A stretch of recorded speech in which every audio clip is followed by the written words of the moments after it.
के लिए हमारे साथ जुड़ रहे हैं कंपनी के इंटरनेशनल बिजनेस के group CFO and CEO Pawan Agarwal ji. Sir, show में स्वागत है आपका। नतीजे में देख रहा हूं कि बहुत स्ट्रॉन्ग साइड पर नंबर्स आपको ये देखने को मिले। तो सबसे पहले यही समझेंगे कि वॉल्यूम ग्रोथ इस बार आई है तकरीबन 9% की, और जो भारतीय बिजनेस है इसका एफएमसीजी वर्टिकल ने बहुत बढ़िया प्रदर्शन किया है।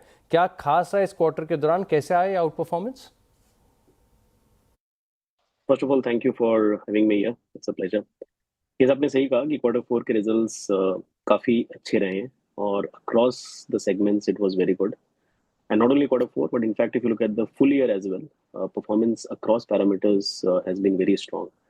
और अगर मैं इसकी बात करूं तो इसमें अप्रॉक्सीमेटली हमने सारे पैरामीटर्स पे मल्टी ईयर हाईज रिकॉर्ड किए हैं। अगर मैं इंडिया वॉल्यूम ग्रोथ की बात करूं तो 8% हमने फुल ईयर पे डिलीवर किया है, विच इज़ 7 ईयर हाई। अगर मैं इंटरनेशनल बिजनेस ग्रोथ की बात करूं तो वहां पे हमने 20% कॉन्स्टेंट करेंसी ग्रोथ की टर्म्स पे डिलीवर करी है। That is also around 14 year high. और रेवेन्यू ग्रोथ हमने 26% डिलीवर किया, that is also 14 year high. So it's a very very all round performance. अगर मैं सब सेगमेंट्स की बात करूं तो Parachute has grown by 29% in this quarter in value terms. In volume terms also it was in low single digit. अगर value add hair oil की बात करूं तो वहां भी हमने 20% प्लस वॉल्यूम ग्रोथ और वैल्यू ग्रोथ डिलीवर करी है। So all around, it was a very strong performance. Even in international markets, all the country units have contributed, except for Middle East, which because of certain supply issues, there was a bit of a challenge. But otherwise, I'm pretty satisfied with the performance. Also, in the context, I must say that we had a very tough environment from a cost perspective. One of our key raw materials, copra, was extremely inflationary in the year. इसके बावजूद हमने close to double digit for the full year operating profit की delivery करी है. So we're pretty happy with our performance and very hopeful to continue this momentum in FY27 as well. आपने कोपरा prices का जिक्र किया तो इसको थोड़ा सा और बारीकी से समझना चाहते हैं। एक तो सबसे इम्पोर्टेंट ये है कि FY27 के लिए मार्जिन की गाइडेंस क्या होगी सर, और अभी फिलहाल के लिए देखें तो जो कोपरा के प्राइजेस हैं पिछले साल के मुकाबले कैसे देखने को मिल रहे हैं, आगे जाके मार्जिन कैसे मेंटेन और कैसे ग्रोथ आएगी? We would like to mention that we would carry this momentum in FY27 we've delivered about 8% volume growth in India this year. हम ऐसा उम्मीद करते हैं कि वॉल्यूम ग्रोथ की trajectory could be slightly better than FY26. International में हम ऐसा अज्यूम करते हैं कि मिड टीन्स की ग्रोथ तो डेफिनेटली हम डिलीवर कर पाएंगे। जहाँ तक इंटरनेशनल की बिजनेस के कॉन्टेक्स्ट में मिडिल ईस्ट के बारे में आपने पूछा, वहाँ पर हमारा contribution in the overall group is just about 4%, so it does not really impact us that much.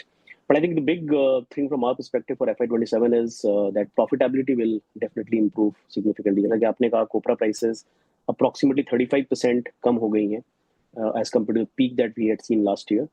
And therefore, we believe next year our profit growth could be anywhere between mid-teens to high teens, which would be one of the best in the sector, I believe.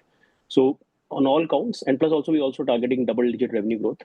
इस साल हमने 13,600 करोड़ की, और हम ऐसी उम्मीद करते हैं कि अगले साल हम 15,000 करोड़ क्रॉस कर लेंगे. So we are confident about our revenue growth trajectory, confident about volume growth trajectory, and confident about profitability, which will have a significant improvement as compared to this year. बढ़िया इंप्रूवमेंट यहाँ पर देखने को मिल सकता है, लेकिन इस डिमांड एनवायरनमेंट को समझना बहुत इंपॉर्टेंट हो जाता है। और जब हम एफएमसीजी कंपनीज और खासतौर पर सर आपकी जैसी बड़ी कंपनियों से बात करते हैं तो पूरे देश का अंदाज़ा लग जाता है। अभी जो डिमांड का स्प्लिट है, इसे रूरल वर्सेस अर्बन की तरह से देखना पड़ता है समझने के लिए। फिलहाल के लिए सिचुएशन क्या कह रही है? तो अगर मैं सेक्टर की बात करूं तो rural has been outperforming urban for quite a while.